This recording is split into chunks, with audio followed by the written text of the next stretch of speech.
Hey guys, surprise mini vlog பார்த்துடலாமா? Wait நான் யாருக்கும் சர்ப்ரைஸ் பண்ணலை, எனக்கு தான்ப்பா இது பெரிய சர்ப்ரைசிங்காக இருந்துச்சு. என் ஹஸ்பண்ட் ஃபர்ஸ்ட் டைம் நான் இல்லாமல் ஒரு பொருளை பர்ச்சேஸ் பண்ணி எடுத்துகிட்டு வந்து என்கிட்ட கொடுத்துருக்காங்க. அதுவே எனக்கு பெரிய சந்தோஷமாக தான் இருந்துச்சு.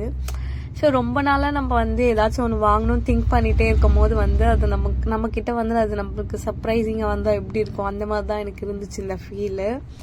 இந்த ஸ்லிப்பரை நான் ஒரு 2-3 மந்த்தாக பார்த்துட்டே இருந்தேன் வாங்கணுன்ட்டு. பட் வாங்காமே இருந்தேன். எனக்கு இன்னைக்கு திடீர்னு இது வரும்னு சொல்லிட்டு எனக்கு தெரியவே தெரியாது. ஆனால் என் ஹஸ்பண்ட் எனக்காக டைம் எடுத்து அது போய் செலக்ட் பண்ணி எனக்கு என்ன கலர் பிடிக்கும்னு பார்த்து வாங்கிட்டு வந்து கொடுத்தாங்க. ஃபஸ்ட்டு கவர் வாங்கும்போது நானும் சும்மா தான் ஏதோ இருக்கும் அப்படின்னு நினச்சேன். சீரியஸாக ரொம்ப சர்ப்ரைசிங்காக இருந்தது. எனக்கு ரொம்ப ஹாப்பியாக இருந்துச்சு. ஸோ உங்கள் யாருக்கெல்லாம் இந்த மாதிரி ஒரு சர்ப்ரைஸ் நடந்திருக்கு சொல்லிட்டு கமெண்ட் பண்ணுங்கள். இந்த மாதிரி மோர் வீடியோஸ் பார்க்க என் பேஜை ஃபாலோ பண்ணுங்கள். பாய்.